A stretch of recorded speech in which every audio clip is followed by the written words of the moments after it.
mulher, corpo, espiritualidade, intuição, autoconhecimento, saúde, amor, sexo, feminismo, luta, voz. Oi, pessoal, bem-vindo a mais um Podinista. Hoje a gente vai falar um pouquinho sobre a nossa vida financeira. Não precisa ir embora, não precisa ficar triste, vai ser um papo leve, é para você se informar e claro que tudo vai dar certo aí pro seu lado também. Antes da gente começar, não esquece de seguir o Podinista e também seguir a Spot, que são os dois nomes grandes que fazem esse podcast existir, certo? Hoje estamos aqui com Juliane Simões, que é uma planejadora financeira, é um nome bonito. Muito obrigada, obrigada meninas, obrigada Bru pelo convite. Imagina. Sim, sou a Juliane Simões, planejadora financeira, especialista em investimentos. Faço parte da Associação dos Planejadores Financeiros do Brasil. Antes de mais nada, quero agradecer vocês pelo convite. É sempre muito prazeroso falar sobre o assunto que eu amo, que são finanças pessoais, e falar para a mulher, né? Então hoje a gente vai falar sobre o assunto que ainda é tabu, falar sobre dinheiro para a mulher, ainda é um assunto meio místico, parece, né? Parece que quem fala sobre isso tem alguma diferenciação das demais, na verdade não é isso.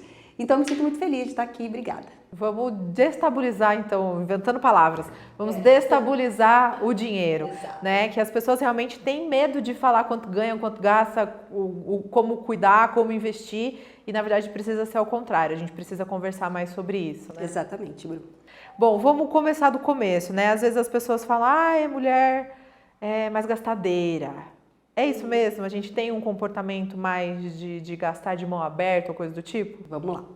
Bom, antes de eu te responder essa pergunta, vamos entender sobre o contexto individual de cada um, né? Então aqui quando a gente fala de mulher, a gente está falando de um gênero, mas quando a gente fala sobre contextos individuais, eu posso gastar mais que você pode gastar mais do que eu, enfim, tudo depende muito do contexto em que essa pessoa ela foi inserida, ou o contexto que essa pessoa viveu, ou que ela vive, né? Então, a gente poderia trazer isso talvez para um estereótipo, né? Então, se a gente olhar, por exemplo, outras economias, né? Quando a gente olha, por exemplo, talvez um europeu, alguém de origem asiática, a gente pode dizer, nossa, essa pessoa ela tem um poder de poupança maior, ela tem uma condição financeira melhor. Quando a gente olha alguém de origem de país emergente, a gente deve pensar, nossa, mas esse gosta mais de festa, enfim. Mas será que 100% das pessoas são de origem asiática, são pessoas que são mais poupadoras? Será que 100% das pessoas são de origem latina, são pessoas que gostam mais de festa? Enfim. Então a gente acaba generalizando, né? O estereótipo ele é como se fosse um senso de julgamento que a gente cria, não no julgamento no sentido ruim da palavra, mas é no julgamento de criar um estereótipo, um rótulo para ela e dizer que sim, as mulheres gastam mais. Mas, o que eu gostaria de dizer? Que quando a gente olha a origem, né? A nossa origem feminina, a origem da mulher na economia, a gente tem aquele ditado que diz que ele já meio que resume algumas coisas, né? A mulher, ou ela nasce rica, ou ela casa com um homem rico, ou a gente ganha na loteria. Então, me parece que não tem uma quarta opção que diz que a mulher ela pode trabalhar, né, para ter recursos financeiros, que sejam recursos financeiros suficientes para que tenham uma boa vida e que passem a investir, né? Então, parece que a gente vai ter sempre que depender de alguém financeiramente. E, assim, não existe uma comprovação científica que diz que a mulher gasta mais. Aparentemente, me parece que é um contexto social, né? Um estereótipo criado socialmente, onde a mulher ela consome mais. Tem muito a ver com o sistema machista que a gente vive e acaba se criando e sempre tendo essas falácias, né? Tem a ver com a nossa história, né? Tem a ver com a história da sociedade, né? Hoje eu tenho 36 anos. Se a gente olhar né, nossa ancestralidade, né? Nossas mães, nossos avós, bisavós. Quem são os modelos de dinheiro que nós temos, né? Ou quando a gente olha em termos de sociedade, quem são os modelos de dinheiro? São modelos masculinos? São modelos femininos? Essas mulheres, elas tiveram acesso a dinheiro? Essas mulheres, elas tiveram acesso ao mercado de trabalho? Quando tiveram acesso ao mercado de trabalho? Quando elas passaram a gerenciar suas finanças? E se passaram a gerenciar suas finanças, elas gerenciavam, né, acesso ao mercado de trabalho. Para quê? Para ela ou para manutenção de outras pessoas, né? Então, tem mulheres que vão para o mercado de trabalho por uma extrema necessidade para manter filhos, enfim, tem uma gama grande de pessoas para sustentar. Mas, enfim, eu acredito que seja mais um estereótipo criado de que a mulher lida pior com o seu dinheiro ou que a mulher gasta mais.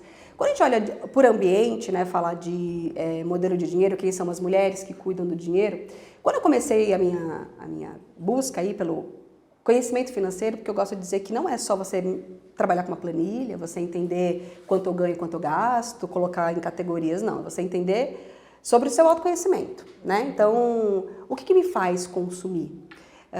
O que eu gosto mais de gastar, por exemplo? Ou por que eu consumo dessa maneira? Eu consumo dessa maneira para me pertencer? Eu me comunico através do dinheiro pela marca das roupas que eu uso, pelo carro que eu uso, pelo restaurante que eu frequento. Então, quando a gente pensa nas nossas finanças, ela vai realmente para o íntimo, né? De entender aonde que eu estou gastando.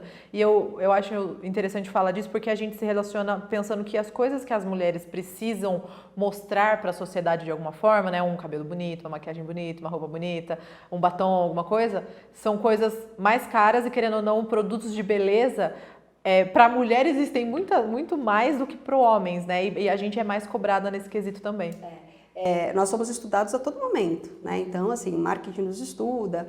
Quando você entra numa página simples, né? Tem lá os cookies onde eles estão estudando o nosso comportamento de compra, nosso comportamento de consumo. E existem pesquisas que dizem que as mulheres elas sofrem, né, da síndrome da impostora, que é aquela síndrome que nós somos mais inseguras no lidar, né, no tato de uma negociação, no tato do dinheiro, por uma série de fatores. Pode ser que seja por uma série de falta de acesso, né? Então, anos sem acesso a dinheiro, né? Então, as mulheres, na nossa história, mais uma vez, a gente foi criado para cuidar dos filhos, para cuidar da casa. Então, as mulheres para cuidar dos filhos, para cuidar da casa. Então, as mulheres antigamente eram vistas como: você sabe costurar? Você sabe cozinhar? Quando você vai casar? Então, não sabe cozinhar é bom. Vai casar.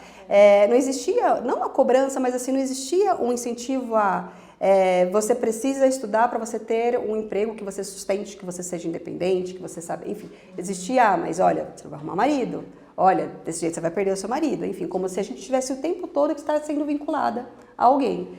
Então, nós não fomos habituadas a lidar com o nosso dinheiro. Por outro lado, a mulher, ela também gira vários pratinhos, né? A gente tem mania de querer fazer tudo ao mesmo tempo, né? E de ser útil, né? Tem muito disso também. Mas a quem é destinada a responsabilidade da economia doméstica? A mulher, né? Então a mulher que vai ver, falta roupa para as crianças, tem que ir no supermercado, olha, enfim. Mas também quando são assuntos importantes financeiros da casa, a mulher algumas vezes é excluída. Por exemplo, aonde vai ser a viagem? Quem escolhe? Né? Aquele que tem uma renda maior? Ou é ela, mesmo que ela não faça parte da renda, mas a decisão dela tem importância? Onde vamos morar? Né? Então, as decisões financeiras importantes, na maioria das vezes, a mulher ela é excluída. Acaba não passando pelo julgamento dela. Isso, exatamente. Quando você diz, né, sobre a parte de cosmético, da gente se apresentar, por a mulher ela ter a gente tem uma necessidade de afirmação. A gente tem que ter essa necessidade de ter que comprovar mais certificados. Então a gente quer, sou formada nisso, sou aquilo, porque parece que a gente precisa se reafirmar como uma competência, além da forma que a gente se veste, mas assim, falando de insegurança, vamos imaginar duas mulheres numa entrevista de trabalho, né? Uma mulher que se demonstra mais segura na forma que se veste, na forma que se comunica, na forma que está maquiada, na forma que ela se expressa, e para isso tem um investimento, certo? Vamos imaginar uma outra mulher, né, ou talvez uma estudante que acabou de sair da faculdade, que veio de uma origem, sim, de capacidade financeira menor, isso a gente sabe que impacta na forma que a gente se veste. Quem não tem recurso financeiro para comprar uma roupa para fazer entrevista, simplesmente não tem, né? E aí vamos imaginar essas duas mulheres numa entrevista, né, numa sala de espera, esperando para que vá bater um papo. Uma começa a olhar a outra, né? Então a gente já começa meio que se avaliar. Nossa, olha como ela está vestida, nossa, olha como ela senta, nossa.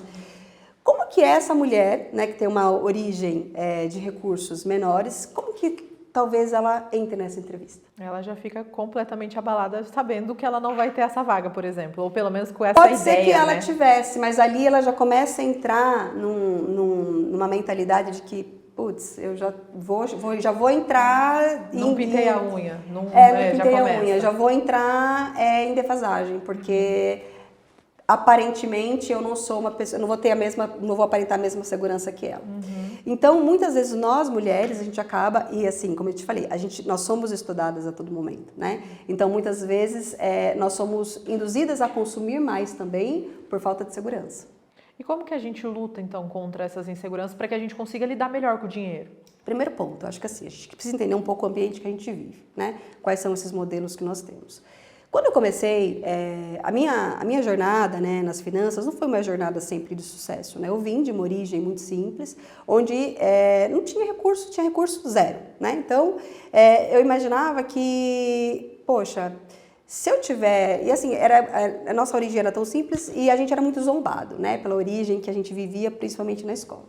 Quando eu passei a ter acesso a dinheiro, né, eu comecei a trabalhar em banco e aí a minha vida era um perrengue, né, então o dinheiro que a gente tinha era para pagar aluguel e para comer e para estudar, então a gente tinha que decidir o que fazer com aquele dinheiro, porque não dava. Quando eu passei a ter um salário, trabalhar em banco, eu falei, uau, fiquei milionária, gente, agora eu tenho dinheiro para muita coisa. E eu comecei a ver que as pessoas também começaram a me tratar de maneira diferente, né, e aí, ao meu redor, naquele ambiente que eu vivia, todos tinham carro. Todos moravam em casa. Então, era uma época que tinha um boom de cirurgia plástica, né? Então, as mulheres todas estavam colocando silicone, fazendo cirurgia. Falei, bom, agora eu posso. Por que não? Então, comprei meu primeiro carro financiado, comprei minha primeira casa financiada, fiz minha primeira cirurgia plástica financiada. E aí, a gente começa a normalizar um endividamento, que num primeiro momento ele pode ser algo saudável, mas vai chegando um momento que ele começa a ficar insustentável, né? E, enfim, mas o falar de dinheiro é tão íntimo que você não vai olhar o que está por trás. Você vai fazer o quê? Você vai fazer um novo refinanciamento, você vai conversar com o seu gerente do banco, você vai... Enfim, mas você não vai olhar o que é esse comportamento, o que está me fazendo ter esse tipo de contratação de crédito. E o que estava fazendo eu ter esse comportamento é ser aceita pela sociedade. Eu queria mostrar para as pessoas que eu tinha vencido. Eu não era mais aquela criancinha, né, que era zombada, que não tinha recurso financeiro. Então, opa, eu também... Ah, vocês viajam? Mas tudo isso é muito inconsciente, gente. Não é uma coisa que você para falar, agora eu vou fazer porque eu quero ser aceita. Olha, eu venci. É muito inconsciente. É quase um processo de terapia, de análise própria mesmo. É um processo de autoconhecimento, né? Você precisa, muitas vezes, de um profissional e que te ajude nesse caminhar, que você não faça isso sozinho. Esse é um primeiro passo. Então, acho que a primeira dica já fica aí, pessoal. Se você tá gastando muito, olha em volta. Você não tá saindo... É isso mesmo, é olhar no seu entorno. Você não tá saindo com os amigos que gastam nos bar mais caros, começa a ir no mais barato. É você realmente olhar o seu entorno. Quem são os modelos de dinheiro? Enfim, o que eu fiz nessa época? Nessa época eu parei. Eu falei, se eu preciso ter um comportamento diferente do que eu estou hoje, mas eu estou andando com pessoas que têm o mesmo comportamento e que não estão olhando para isso, eu preciso mudar o meu ambiente. Ah, vou deixar de falar com os meus amigos? Não, mas eu vou buscar pessoas que tenham hábitos diferentes. Então, eu comecei a excluir das minhas redes sociais várias pessoas, ou várias, enfim, que me induziam, né, a consumir mais, e incluir pessoas que me induziam a ter pensamentos mais conscientes. Então, de verdade, gente, eu incluía pessoas tão distantes de mim, assim, não sei, deixa eu pensar, pessoas que falavam só de empreendedorismo, assessores financeiros, e eu incluía mulheres. Porque eu queria ter esse olhar feminino, né, eu queria ter essa questão de, assim, se eu sou mulher, como que é o olhar de uma mulher que tem investimentos, que fala de empreendedorismo, o que ela pensa diferente de mim? E, gente, eu era cara de pau mesmo. Eu ia nas redes sociais, eu ia lá no direct e perguntava. Oi, fulana, tudo bem? Tô te seguindo aqui, babá. E assim, a maioria me respondia. Ju, eu venho assim, o meu processo é muito parecido, ou o meu processo é totalmente diferente. E eu comecei a acompanhar. Nosso cérebro, gente, nós fomos criados para viver em espécie. Né? A gente não vive para viver em espécie diferente. Então, a gente gosta de estar com pessoas que pensam parecidos com a gente. Os grupinhos sempre, né? Exatamente. E as redes sociais, ela tem esse aspecto de criar bolha, né? O algoritmo, ele vai vendo o que você gosta, o que você está consumindo, ele vai criando uma bolha. Então, eu deixei de ter acessos àqueles consumos que eu tinha e passei a ter acesso a essas pessoas que agiam de maneira diferente com o nosso dinheiro.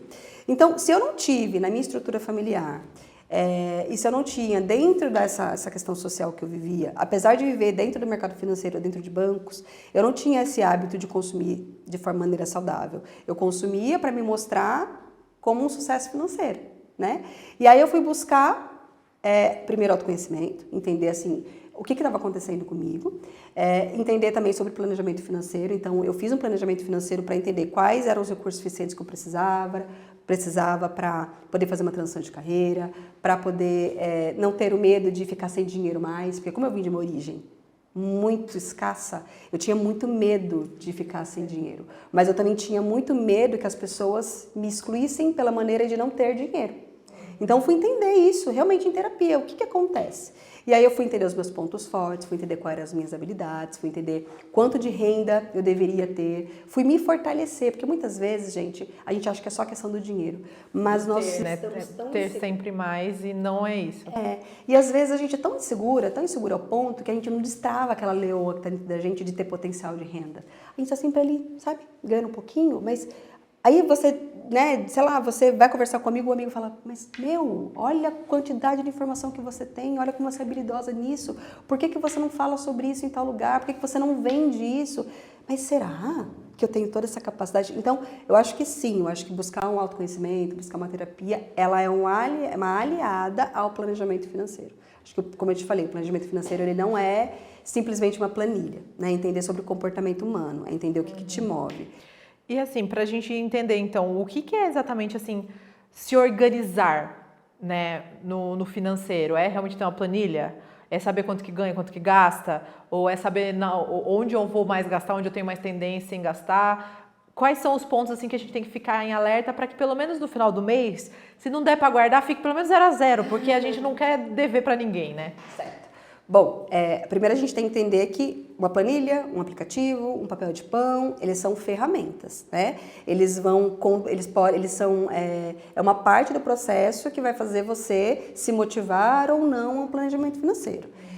Então, se você vai utilizar uma planilha, um aplicativo, um papel de pão, enfim, isso a gente vai entender durante um planejamento. Mas o que é óbvio no planejamento é você ter muito claro quanto custa a sua vida, né? Então, quanto custa a minha vida atualmente? E quanto é a vida que eu gostaria de ter? Quanto custa a minha vida atualmente? A gente precisa entender, né? Quais são as minhas receitas, se elas são despesas, se elas são receitas fixas ou se elas são receitas variáveis. Como assim, Ju? Um CLT, ele tem mais previsibilidade de renda, né? Então tem uma renda entrando ali mensal, ele tem ali talvez uma PLR, um bônus, 13º, férias. O autônomo, ele não tem isso. Mas não significa que ele não possa ter. Então, ele pode se programar, né, para que ele tenha essas receitas, né, e que ele possa sair de férias também, porque o autônomo geralmente tem esse costume lá, não sai de férias. Sai. Quanto você ganha? Não sei, né, meu rendimento é muito variável, mas a gente pode fazer esse variável um fixo. Ok. Segundo ponto é entender quais são as nossas despesas. E para entender onde eu consumo, onde eu tenho mais, né, tendência a consumir, eu preciso entender também para onde isso vai. Então, eu gosto, hoje no meu planejamento, eu utilizo como primeira ferramenta uma planilha. Então, destrincho essa planilha e coloco lá. Onde você gasta? Supermercado? É delivery? É combustível? As despesas fixas estão muito altas, é o padrão de vida? Então, é o aluguel da casa, é a escola dos filhos, é o financiamento, é o consórcio? Aonde que está pegando, né? E o que a gente pode otimizar. E também é muito importante a gente ter dentro do nosso planejamento o que eu gosto de chamar de planejamento para imprevistos, que é nossa vida todos os dias ela é um imprevisto, do momento que você sai de casa até o momento que a gente volta. Então tem vários imprevistos, né, que a gente pode se deparar, imprevistos financeiros. Quebrou um carro, precisei ir no dentista. A inflação, a minha renda diminuiu, o meu cliente não pagou. Eu tive uma inadimplência. Ju, mas eu preciso só pensar em coisas ruins? Claro que não, gente. Mas se a gente fala que um computador ele precisa ser trocado, em algum momento a gente precisa fazer uma manutenção na gente também. Então não é pensar em coisas ruins, é pensar que se algo acontecer ou se eu precisar fazer algum tipo de investimento, eu não vou precisar passar por perrengue para fazer isso. Vai estar desamparado, não vou né? estar desamparado. Vai ter de onde tirar esse recurso. Então, ao invés de eu fazer um grande resgate, ao invés de eu fazer uma contratação de um crédito, eu vou todos os meses fracionando esse meu potinho, né, que a gente chama de reserva de segurança ou reserva de emergência, eu vou colocando um pouquinho todos os meses lá para que em um dado momento eu possa utilizar. E se eu não utilizar, show de bola, eu vou passar por uma outra caixinha, a caixinha da viagem, a caixinha da aposentadoria. Eu gosto de dizer que nesse planejamento para imprevistos, eu gosto de deixar mais automático, o que é, primeiro a gente faz uma planilha, ou, né, eu como planejadora eu faço ali a parte de acompanhamento, então eu sempre falo, deixa essa primeira parte da planilha para mim, porque se eu for pedir para o cliente fazer, existe uma série de fatores que impedem a gente de fazer. E muitas vezes não é preguiça. Você é preguiçoso. Não, você não é preguiçoso. Você tem uma outra série de coisas para fazer, é óbvio que tem a sua responsabilidade, tem a minha, mas tem uma série de coisas para fazer. Então, na maioria das vezes, nossa vida acontece fora da planilha. Então, o nosso trabalho, na nossa família. Imagina você passar o dia inteiro em reuniões, né? Reuniões pesadas. E aí você chega em casa, agora eu vou abrir uma planilha toda feliz e vou fazer aqui o meu colocopia do meu extrato na planilha. Gente, você não vai fazer. Não vai fazer. A prioridade vai ser um descanso, vai ser estar com a família. Vai ser tomar um vinho, tomar uma cervejinha, agora eu vou tomar um banho, eu vou relaxar. Então, eu gosto de deixar um pouco mais automático. O primeiro passo é, eu faço um levantamento de dados, essa planilha. O segundo passo, a gente vai automatizando isso. O que é automatizar? Utilizar as próprias ferramentas financeiras, os próprios produtos, como uma ferramenta de organização. Então, criar teto de gastos, né? Acompanhar através da fatura do cartão de crédito. A gente também fracionar esse teto de gastos, por exemplo. Onde estão os nossos maiores gaps são nos gastos variáveis. No delivery, na saidinha, na cervejinha, porque ali estão os nossos prazeres, né? Nosso cérebro... Não vê de gastar. A gente adora. Né? A gente sente prazer em gastar nisso. Quando você está cansado, você vai pedir uma salada de tomate com alface e molho Caesar, ou a gente vai pedir um hambúrguer suculento? A gente vai pedir um hambúrguer suculento, né? Porque nosso cérebro está querendo o quê? Está querendo, né? Até água na boca de falar. Então, eu gosto de criar tetos de gastos. Por exemplo, quanto eu vejo que o cliente gosta muito de sair, né? Ele tem uma vida social bem agitada. Então, vamos criar um teto de gastos para essa vida social. Não é excluir. Né? Se você exclui todos os prazeres, esse planejamento vai ser fracassado. Porque vai ter um pico daí, em que a pessoa não vai querer mais e ela vai gastar o triplo do que ela gastaria. Que coisa chata. A gente não gosta disso, a gente gosta de coisas prazerosas. Então, o que a gente faz? Gosto de ter uma vida social bem agitada. Então, vamos criar um teto de gastos para essa vida social e vamos acompanhar isso nesses primeiros momentos semanalmente. Preciso ficar olhando na planilha? Tem clientes que têm mais hábito, que gostam, e tem clientes que falam assim, Ju, não vou fazer, não gosto. Então, eu trago uma outra ferramenta. Eu vou para um cartão de crédito, peço cartão de crédito só para aquilo, e a gente vai acompanhando. Ou o cliente tem sobra de dinheiro, manda para uma outra conta e vai usando isso semanalmente. Gosto de deixar conta corrente para despesas fixas. Então, tudo que é despesa fixa, água, luz, telefone, escola das crianças, os financiamentos fica numa conta separada. E os investimentos para outra conta. Então, manda automático por uma outra conta. Na maioria das vezes, os clientes que chegam, isso é tão automático que a gente fala assim, eu quero começar a investir. Mas a gente não olhou os primeiros passos antes de começar a investir. Então, não é o melhor investimento que você vai fazer que vai te tornar uma pessoa milionária. Mas é a sua capacidade de investir sempre e a capacidade de aumentar esses investimentos. Nos primeiros anos, esses investimentos, você fala assim, nossa, mas não está rendendo tanto assim. Mas passou algum tempo, os juros compostos é muito grande sobre os investimentos. Então, é a constância que faz a diferença. E não, lógico, onde investe também, mas é um segundo momento. O primeiro momento é cuidar do seu hábito de ter finanças mais saudáveis, é você passar a investir de maneira mais recorrente, é você ter mais curiosidade de saber sobre o mundo das finanças, onde investir, enfim. Automatizando isso, quando os perrengues acontecerem, quando os imprevistos acontecerem, alguma coisa vai continuar no automático. Vai ser o investimento, as contas vão estar pagas porque você não vai ter esquecido de pagar, porque já está tudo programado. Você vai lembrar de que, olha, eu não estou olhando minha planilha, mas eu estou olhando a fatura do meu cartão. Então, eu lembro que a Ju me falou que eu precisava, um exemplo, tá? Que eu tinha um teto de gastos de R$3.000 por mês invariável. Eu estou nos 2.500, então tem mais 500 para gastar.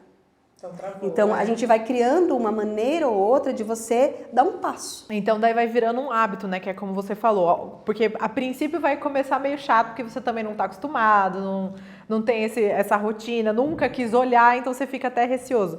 Mas depois de um tempo vira um hábito que fica até gostoso. E o legal é que você pode também brincar um pouco com isso, né? Você pode tornar algo que é chato, colocar uma tarefa que é agradável, que você gosta. Então, por exemplo, eu gosto muito de música, né? Eu gosto muito de essências. Então, quando eu vou fazer algo que para mim é chato, eu coloco música, eu coloco uma essência, eu coloco uma velinha.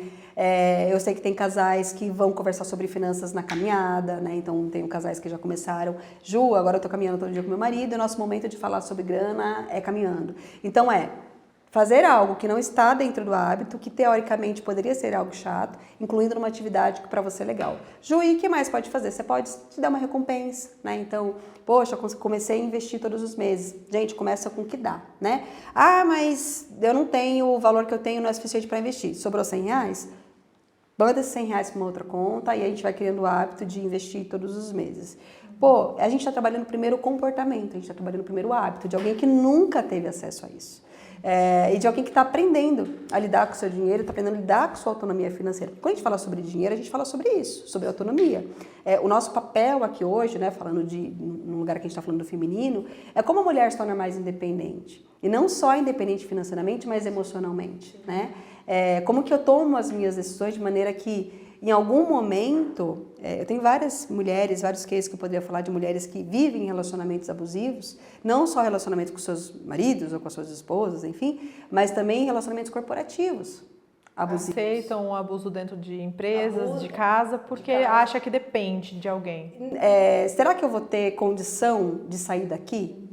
Quem será que vai me aceitar eu saindo daqui? Como que vai ser o mundo lá fora a partir do momento que eu sair daqui? Então, por isso que eu sempre falo que os dois caminham juntos, né? O financeiro e o emocional. Então, é muito importante que a gente faça uma linha, uma ponte para o futuro de entender por que eu estou fazendo isso. Ninguém se organiza por se organizar, ninguém gosta de pegar uma planilha e ficar se organizando. A gente organiza para alguma coisa. Para um bem próprio, né? Porque, querendo ou não, a gente vive uma vida que é meio automático, né? Todo dia eu acordo, eu trabalho, eu volto para casa, tomo banho, daí sábado e domingo é o dia de eu descansar, o dia que eu tenho para prazer, então a gente acaba até gastando mais. Então, se a gente não para se analisar e entender do porquê a gente está fazendo, a gente vai viver uma vida assim. E cada um tem um motivo. Né? Então não adianta eu falar assim, investe porque os juros compostos. Espera, mas será que você sabe o que é juros compostos? Isso vai te motivar? Mas pode ser que eu diga, Bruna, qual que é o seu maior sonho hoje? Tem que ter um despertar, então. Tem que ter. Porque é isso que vai te motivar, né? A você seguir. Eu tenho clientes que falam assim, Ju, só do fato de eu estar olhando isso daqui, eu entendendo que dá para ser diferente e que hoje eu já estou investindo todos os meses e que eu estou lidando com esse assunto, para mim já é uma vitória, né? Só do fato de eu ter reduzido muito o meu consumo em algo que era só realmente para aceitação e trazendo isso para investimento, para coisas que me deem mais prazer. O que é mais prazer? Pô, hoje eu consigo viajar, hoje eu não entro mais no cheque especial, hoje eu consigo investir todos os meses pensando no futuro, hoje eu vejo que meu dinheiro rende, né? Eu consegui fazer minha transição de carreira, eu tô conseguindo, enfim, falar com a minha família sobre dinheiro. Eu tô vendo os números crescer na conta, porque às vezes também é um super prazer você abrir, você vê, tá tudo no azulzinho, você fala, que lindo! Exatamente. Eu tô conseguindo ajudar meus pais, então são vários casos, né? Eu tenho vários casos de pessoas que eu não posso trazer todos aqui, né? Porque tem algumas questões muito, muito individuais, mas são vários motivos que te fazem ter uma relação saudável com o dinheiro. São vários. Então, quando a gente toca nisso, de falar, por que você quer fazer isso? O que te move a fazer isso? Ah, Ju, me move a fazer essa tal coisa. Então, vamos pensar nisso. Ah, Ju, mas não dá, não tenho dinheiro suficiente para isso agora. Ok, mas com quanto a gente pode começar? E a gente tem que pensar nisso porque, querendo ou não, tendo uma boa vivência com dinheiro, a gente cria um futuro melhor para todo mundo, né? O que a gente consegue fazer hoje sem dinheiro? Então, as nossas relações, a gente vive no mundo capitalista, né? Então, as nossas relações de troca são através do dinheiro, né? Então, assim, é meio hipocrisia falar que, dinheiro traz ou não traz felicidade, né? Dinheiro não traz felicidade, mas, enfim, eu prefiro ter recursos suficientes para me trazer o poder de escolha, para me dar autonomia de onde eu quero estar, para onde eu quero viajar, onde eu quero morar, onde eu quero investir, do que não ter essa escolha. Te dá a opção de pelo menos tentar ser feliz de outras formas e outros lugares, né? Eu gosto de dizer que a felicidade é uma essência, né? Ela é estado de espírito. Então, tem pessoas que, nossa, não tem... Você fala assim, como que ela consegue sempre ser feliz? A pessoa com essa energia maravilhosa. E tem outra que tem muito recurso financeiro e fala, nossa, meu Deus. Então, assim... E ao contrário também é verdadeiro, né? Então isso não está ligado à quantidade de dinheiro que você tem, né? Isso está ligado com a sua essência, com a sua espiritualidade, com o meio que você vive, com a forma que você acreditou, como que são esses recursos financeiros. Eu acho que isso está realmente totalmente desconectado com o dinheiro. E eu acho que pessoas mais felizes são pessoas mais sucedidas em todos os sentidos. Eu acho que ela transborda isso, né? Eu acho que ela multiplica isso para outras pessoas. Acho que ela consegue compartilhar isso de uma maneira mais fácil. Quando você entrou, na verdade, para começar a cuidar mesmo das finanças das pessoas, o seu ponto sempre foi esse, de levar mais leveza com relação ao dinheiro? Quando eu entrei no mercado financeiro, lá em 2005, eu entrei porque eu achava lindo. Eu falava, nossa, Eu lembro que tinha uma época que as meninas trabalhavam todo de socialzinho, assim, de uniforme, eu falava, meu Deus, meu sonho é trabalhar. E quando eu era criança, eu pegava os envelopinhos nas agências, levava para casa e brincava. Então, era um sonho trabalhar no mercado financeiro. E isso era, né? E assim, e aí eu entrei, foi um anjo que caiu do céu e falou, vem aqui que eu vou colocar você aqui, deu tudo certo. E aí minha carreira ela foi indo para um lado do investidor. Então eu findei minha carreira em bancos, trabalhando com grandes contas, grandes investidores, grandes investimentos. E aí eu tinha na minha vida, eu vivia um conflito interno, né? Isso não no último ano, mas nos últimos 5 anos eu vivia um conflito interno de que eu cuidava de grandes investidores, mas eu não cuidava da minha vida financeira. E eu falava, o que está acontecendo? Porque assim, eu estou dentro de um ambiente que eu tenho total capacidade de investir, eu conheço sobre investimento, eu tenho acesso a grandes empreendedores que sim, têm capacidade financeira. Então eu sei o mercado que me dá mais lucro, enfim, e o que acontece? E aí eu fui buscar entender. Ok, por outro lado, eu sou muito curiosa, né? Então comecei a analisar que também eu tinha clientes que tinham um potencial de renda tão grande, mas que tinha um patrimônio grande, né? Não só de herança, mas trabalhava muito, investia. Tinha outros que tinham capacidade de fazer renda, né? Muito grande e que tinham pouco investimento e pouco patrimônio. E tinha um consumo maior. Isso também não estou generalizando, tá, gente? Só estou falando aqui, mudando um pouquinho os perfis. O que acontece? Né? Eu falei, bom, deixa eu entender então, deixa eu estudar sobre esse mundo das finanças comportamentais, aí falando um pouco sobre neurociência, psicologia financeira, economia comportamental, o que acontece por trás da nossa tomada de decisão. Antes da gente decidir o que está por trás, e fui estudar. Quando eu comecei a estudar sobre isso, eu me apaixonei. Foi uma paixão à primeira vista. Eu falei, gente, as pessoas precisam ter acesso a isso. Sabe quando você fala assim, parece que eu descobri uma mágica? O mundo seria outro se todo mundo tivesse acesso. Eu falei, as pessoas precisam ter acesso a isso. Bom, primeiro eu fui como eu te falei, essa questão da mulher, né, de ter os títulos, então fui estudar para o CFP. CFP é uma certificação internacional e eu era louca para ter. Eu falei, então vou estudar para ter. Acho que eu estudei 2 anos da minha vida para ter essa certificação, para falar eu sou planejadora financeira. Quando eu fiz a certificação, eu já estudava sobre economia, né, não comportamental, eu estudava sobre psicologia financeira.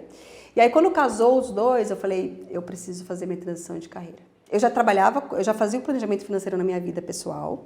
Então, eu já tinha começado a investir, já tinha entendido o que era capacidade de investimento, como que eu construía, como que eu acelerava meu patrimônio.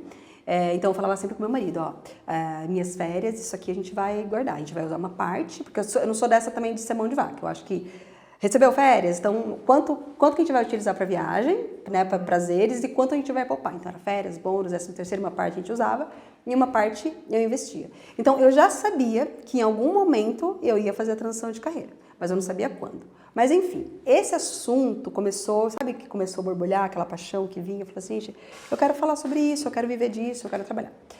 Só que eu acho que você não pode meter o louco e dizer, vamos viver do que a gente ama fazer. Tem tudo ser planejado, senão também você põe os pés pelas mãos. Você precisa fazer o que você ama fazer e o que você ama fazer precisa pagar suas contas, né? Porque a gente não vive só, enfim. E aí eu fui, antes de sair, né, paralelamente do banco, antes de sair definitivamente do banco, eu fui fazer o planejamento financeiro paralelo. Então, falei com o banco, entrei em contato com o compliance, então pode fazer. E aí eu fui entrar um pouco no mundo das finanças pessoais, entender realmente quanto ganha, quanto gasta, por que gasta, onde faz, fui estudar sobre isso. E fui mergulhar, trabalhar com isso também, paralelo. Acho que eu trabalhei talvez 1 ano, né, fazendo as 2 funções ali para saber. Eu gosto realmente disso, foi só uma paixão de carnaval, eu gosto realmente disso. E se isso seria capaz de me remunerar a ponto de eu fazer essa transição. Você me perguntou se desde sempre o meu intuito foi, sim, desde sempre foi não que só se tornasse mais leve, mas que as pessoas soubessem como tomar decisões mais conscientes. Nós somos seres que nós tomamos decisões de maneira automática. O nosso cérebro, a gente fala que tem o sistema 1 e o sistema 2. O sistema 1 é o automático, acordei, vou escovar o dente, vou dirigir, né, passo a marcha, falo no celular, isso é totalmente automático. O sistema 2 é o sistema racional, é quando a gente para e pensa o que a gente está fazendo. E a gente começa... Só que o sistema 2, ele gasta muita energia do nosso cérebro. Então, quando eu falo, vamos pegar uma planilha financeira, os últimos 3 últimos extratos e vamos começar a planilhar tique por tique, você vai se cansar. É o pensar estratégico que toda vez que a gente faz, a gente fica cansado mentalmente. Né? Exatamente, cansado mentalmente. Enfim, então o sistema 2, ele é um sistema que ele é mais racional. E depois que eu comecei a descobrir sobre isso, eu falei, cara, assim, existe um mundo que a gente está o tempo todo no automático. Nós somos estudados a todo momento e existem gatilhos, né? Tudo que é para consumo é desenhado para que facilite o nosso consumo. Então, a experiência do usuário no site, quando você entra, por exemplo, num site de viagem, 3 pessoas acabaram de ver, opa, resta a última vaga, opa, senso de urgência, de escassez, eu preciso comprar porque vai acabar. Promoção, vai acabar. Promoção, se você não tem um ponto de referência, você não sabe se está na promoção ou não. Às vezes o ponto de referência está no mesmo anúncio, mas você não tem um ponto de referência de uma outra loja, né? Ai, menina, é a última da loja, ficou tão linda e você leva, nossa. E é aquele dia que você está cansada, aquele dia que você está com a autoestima, né, que você está precisando ser cuidada, enfim. E quando eu comecei a perceber sobre isso também, eu falei, bom, eu acho que aqui eu posso ajudar as pessoas. É engraçado que o marketing usa para o enriquecimento das marcas e a gente acaba esquecendo de usar isso para nosso enriquecimento. Exatamente. Tanto para que você utilize isso também dentro da sua marca e como que você utiliza isso também dentro das suas finanças de vida. Para você fugir disso. Né? Porque se você sabe que existe a urgência, existe a escassez, existe a promoção, aí é melhor você, se está escrito que é promoção, calma. Deixa eu pensar, eu preciso disso mesmo. Eu preciso disso mesmo. Ou então, por exemplo, o preciso ou não preciso é algo que não é tão forte, né? Porque você não precisa mesmo, né? Às vezes você fala assim, não preciso disso. Mas, por exemplo, eu gosto muito dessa marca e é o lançamento e, cara, eu gosto e aquela coisa. Os nossos desejos, eles são inconscientes, eles não são desejos. Mas vamos fazer trocas, né? Um exemplo. Surgiu uma promoção, sei lá, eu gosto de tecnologia, né? Então surgiu uma promoção, sei lá, de um novo celular. Eu tô doida por um iPad, não sei se pode falar marca aqui ou não. Pode. Marcas, pode chamar a gente para pagar. iPad ou foninho lá do iPhone também. Uhum. Só que toda vez que aparece para mim, quero comprar?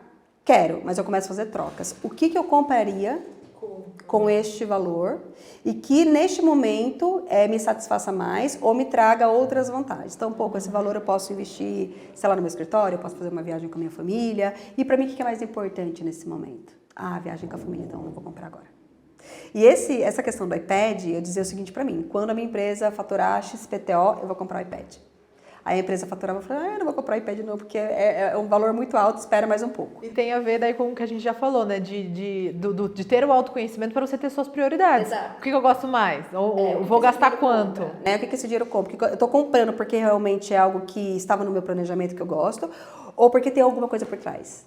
Eu não estou feliz com o meu trabalho, né? Eu não estou feliz com a forma que eu estou gerenciando a minha vida, eu não estou feliz com o meu relacionamento pessoal. Alguma coisa está por trás. Então, quando você está com os gatilhos ali muito... para compra, não estou feliz com o meu corpo, enfim, alguma coisa está acontecendo, acabei de ter bebê, então estou voltando para o trabalho, meu filho está ficando na escola, então estou me sentindo culpada por conta disso, está mexendo comigo. É legal a gente falar sobre isso, Bruna, porque assim, a forma que a gente utiliza o dinheiro é uma forma de expressão. A gente está comunicando algo. Eu estou comunicando afeto, enfim, alguma coisa eu estou comunicando desta maneira. E, gente, assim, não existe o errado e o certo, né? Todos nós fazemos isso.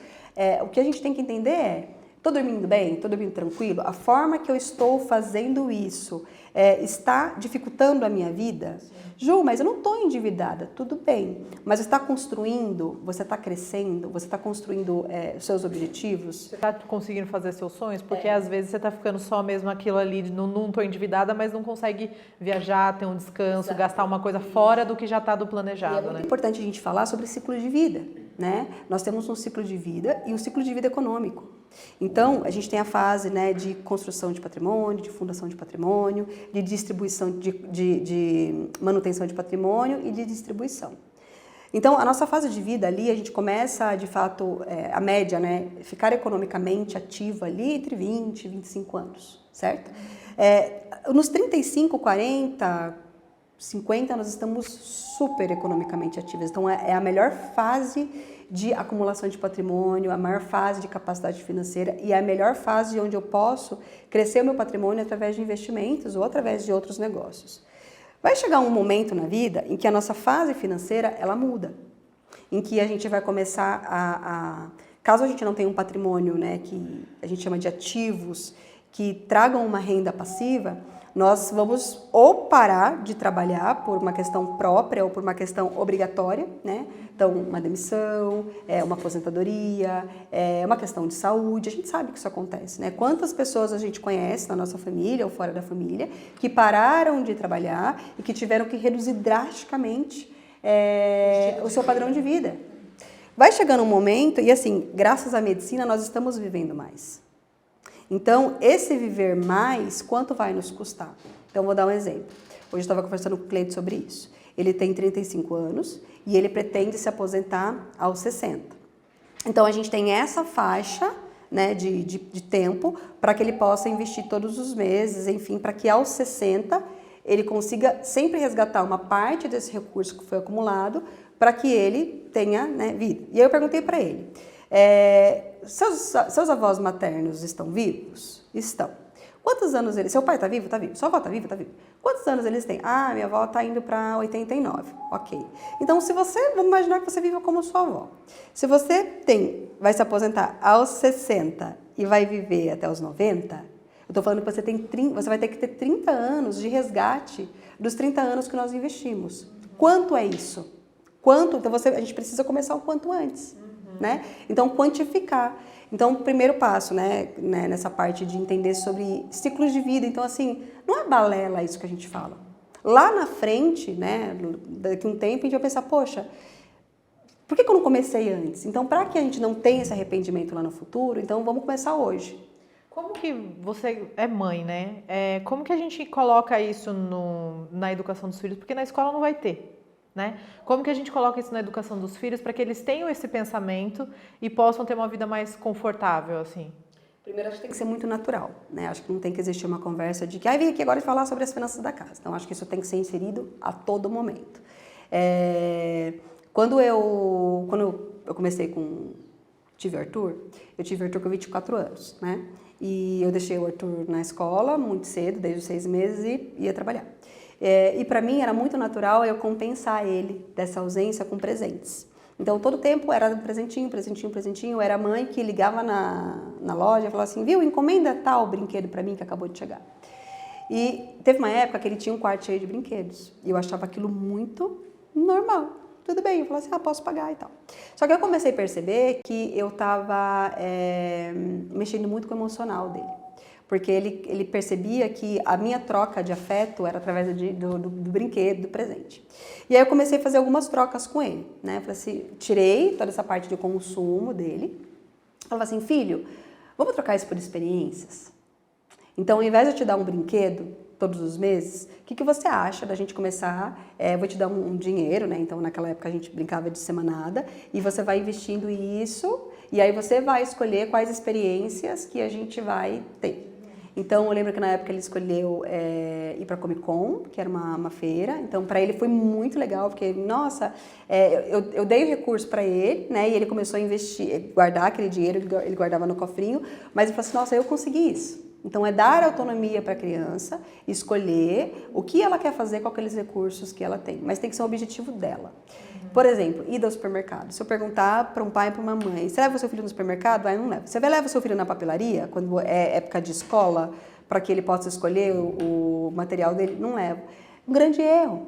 Deve levar. A criança, ela tem que ouvir sim, e é importante que ela ouça não também. Você acha importante, por exemplo, quando vai num mercado ou até mesmo para comprar um material, dar um dinheiro na mão dela e falar assim, ó, é isso que você tem, faça as contas, o que você pode e o que você não pode comprar? Acho legal. Eu acho assim, acho que a gente precisa ajudar a criança a fazer essas escolhas, porque a criança também ela não tem a capacidade de entender isso, né? E é muito importante que a gente saiba qual que é a fase que a criança está. Então, por exemplo, hoje o meu filho mais novo, 7 anos, o João Rafael, ele está na época de alfabetização. Então, hoje eu consigo falar com ele R$5, R$10, R$20. Mas quando a criança não está na fase de alfabetização, não adianta você falar para ela R$10. Você precisa fazer trocas de coisas que façam sentido para ela. Então, por exemplo, o supermercado é um lugar super divertido e super legal para fazer isso.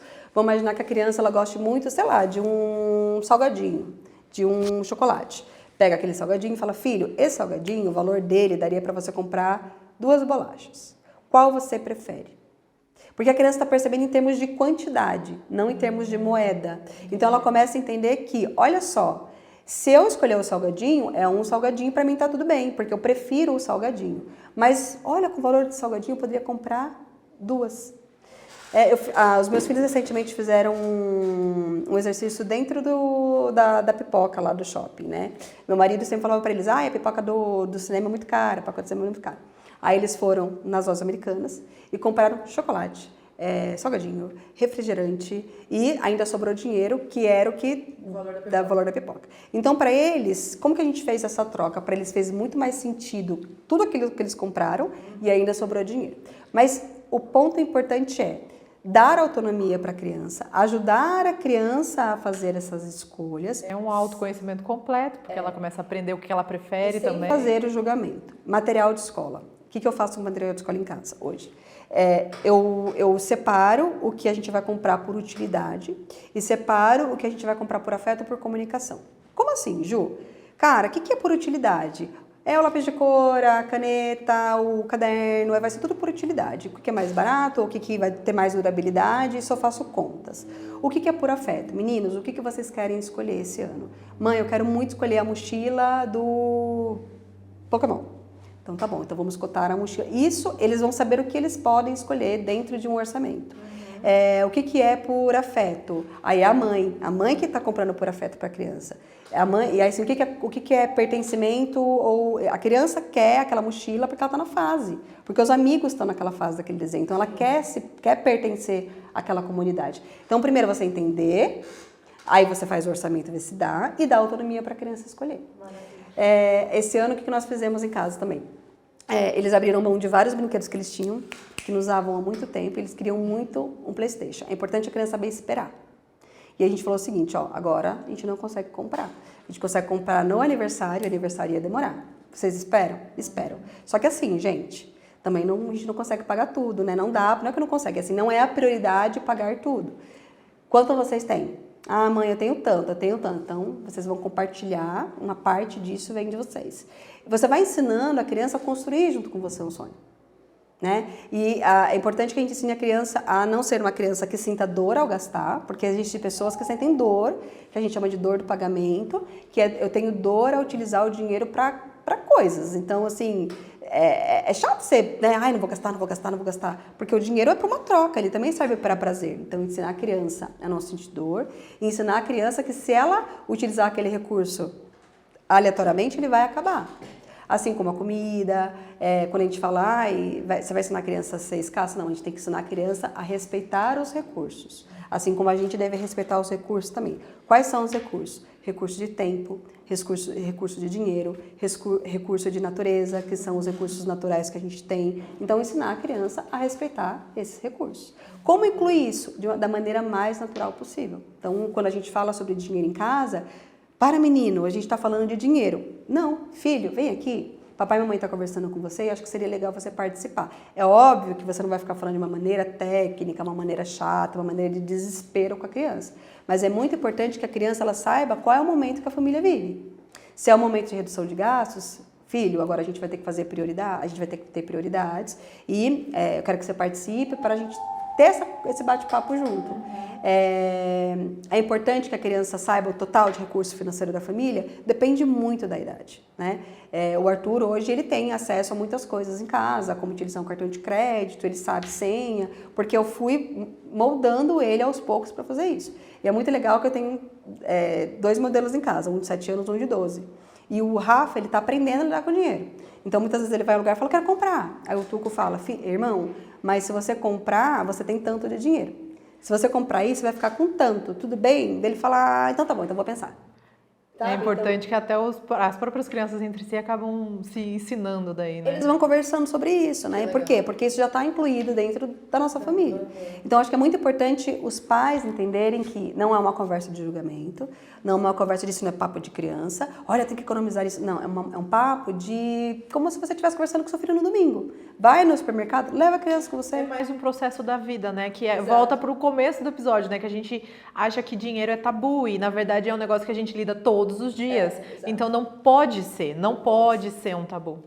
E assim, utiliza os espaços que a gente tem para falar sobre isso, supermercado, um passeio legal que o seu filho queira fazer, a época de escola que vamos então na papelaria, porque são assuntos que interessam para ele. Então não é um assunto que tem que interessar para a gente, se a gente quer educar o nosso filho, é um assunto que tem que interessar para eles, né? Eu acho que é isso. Legal, muito bom, Ju. Eu acho que foi tudo e a gente falou muito. Eu espero que todo mundo tenha gostado, que eles tenham entendido. Você quer deixar algum recado final? Eu quero que, meninas, vocês cuidem do dinheiro de vocês busquem autonomia financeira. Eu acho que é um estereótipo, como a gente disse, né? A mulher, ela tendencia a delegar isso para alguém. Então, eu acredito que quando a gente vai, por exemplo, num médico, o médico sempre vai falar, olha, suas atribuições são essas, né? Você tem que fazer atividade física, você tem que se alimentar melhor, você tem que ter horas de sono. Eu acho que a vida financeira é um pouco disso também, né? Tem a nossa responsabilidade ali dentro, a gente não delegar a nossa independência atual e a nossa independência no futuro para qualquer outra pessoa, que seja para os nossos filhos, que sejam para o governo. Acho que a gente precisa entender que nós precisamos ser donas das nossas escolhas, do nosso futuro, né? E existe uma outra pesquisa, Bru, rapidinho, que diz que as mulheres investem melhor. Então, olhe só isso, né? Talvez por as mulheres elas terem buscado mais por... Essa insegurança que nós passamos fez com que a gente tomasse escolhas mais conscientes, talvez, e pensando melhor. Pensando melhor, pensando mais não só na gente, mas na geração que a gente está criando, então nos nossos filhos. Então acho que a mulher, quando ela está pensando no outro, ela pensa em como que eu posso manter, né? A mulher, ela pensa em manter o filho, manter a mãe, manter, sei lá, uma relação com uma amiga saudável. Então essa ponte da mulher que está sempre pensando em alguém, ela foi benéfica para a forma de investimento. E, então, mulheres, se vocês estão nessa fase de que, Ju, não sei por onde começar, Ju, não sei como me organizar, Ju, nunca olhei para a minha vida financeira, nunca precisei olhar para os meus investimentos, começa a mudar o seu ambiente, começa a olhar para mulheres que pensem nisso, que falem sobre isso e que tragam um pouco de necessidade, senso de urgência, né, para que você possa falar sobre isso. E tornar isso prazeroso. Acho que o processo tem que ser divertido, tem que ser uma coisa legal, né? Acho que... E se você está buscando uma metodologia que não está sendo divertida, então, ou que não está sendo amorosa, acolhedora, busca um profissional, né? Não vou fazer aqui meu jabá, mas se você me permitir, eu faço meu jabá honesto também. Busca um profissional que tenha esse olhar humano, né? Que fale, olha, vamos falar de grana, mas vamos falar de gente, né? Não vamos deixar... Não é só números. Não é só número. É mais gente do que número, né? Então, porque o número é um ponto, mas... É gente, é como que a gente se relaciona com isso. Já fica a dica para vocês, então se vocês estão nesse limbo aí de não saber o que fazer, fala com a Ju, eu vou colocar as redes sociais dela na tela, também vou colocar na descrição e vou agradecer muito a você que escutou, assistiu até agora, compartilha esse episódio com suas amigas aí para vocês já começarem a conversar também sobre dinheiro, compartilha com o marido, com o namorado, com a mãe, com o papagaio, todo mundo, para todo mundo parar de falar sobre isso de uma forma de tabu. Formal, né? Isso. E eu vejo vocês então no próximo episódio, não esquece de seguir o Spot e o Podinista que fazem esse podcast existir, certo? Tchau, tchau!